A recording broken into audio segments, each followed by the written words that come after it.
প্রতি মিনিটের জন্য সংসদ চলাকালীন সময়ে 1,76,000 টাকা খরচ হয় প্রতি মিনিটে। হ্যাঁ, প্রবাসীদের সমস্যাগুলো নিয়ে সেখানে আলহামদুলিল্লাহ সরকারি দল বিরোধী দল সবাই খুব গঠনমূলক আলোচনা করেছে।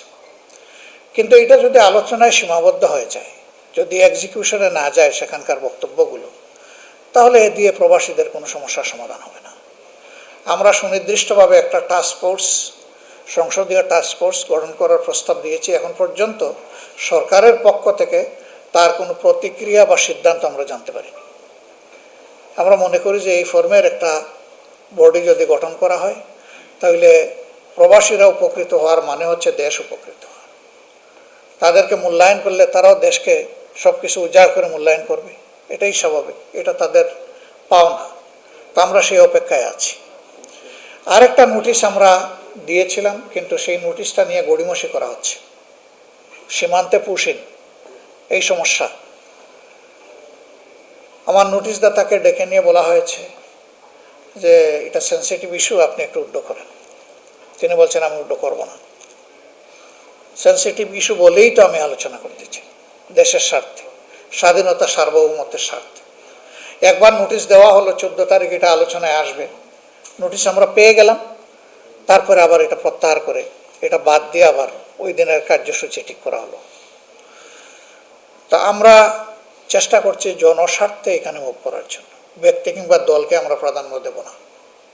এখানে দল আমাদের কাছে কোনো বিবেচ্য বিষয় না, ব্যক্তিও কোনো বিবেচ্য বিষয় না। আমাদের বিষয় হচ্ছে দেশ এবং দেশের জনগণ। এই দুইটা স্বার্থের বাইরে আমরা সংসদে 1 মিনিটও খরচ করতে চাই না। এবং আমরা এও বলেছি, সংসদীয় আচরণে আমরা অতীতে দেখেছি এইখানে অহেতুক কথাবার্তা বলে, আচার আচরণ করে জনগণের সম্পদ নষ্ট হয়। আপনারা জানেন প্রতি মিনিটের জন্য সংসদ চলাকালীন সময়ে 1,76,000 টাকা খরচ হয় প্রতি মিনিটে। তাহলে 5 ঘন্টা যদি একদিন সেশন চলে, কত টাকা এখানে ব্যয় হচ্ছে। এটি তো আমার বাপ দাদার টাকা না, যে ইচ্ছা করে আমার যা ইচ্ছা তাই এখানে গিয়ে বললাম, যার সাথে জনগণের কোনো কিছুর সমস্যার সমাধান নাই বা মিল নাই।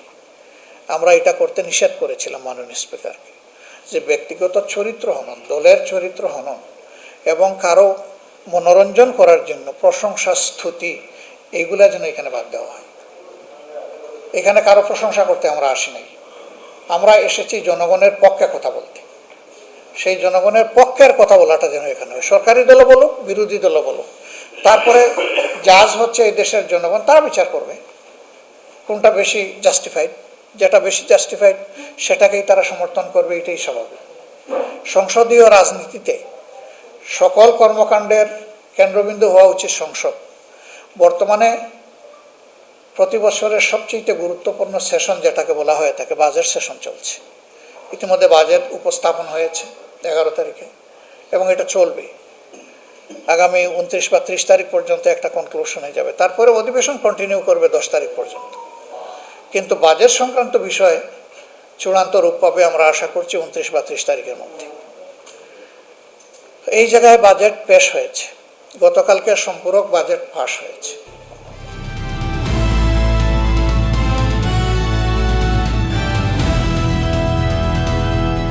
দিনাজপুর টিভি, মানুষের জীবনের কথা বলে।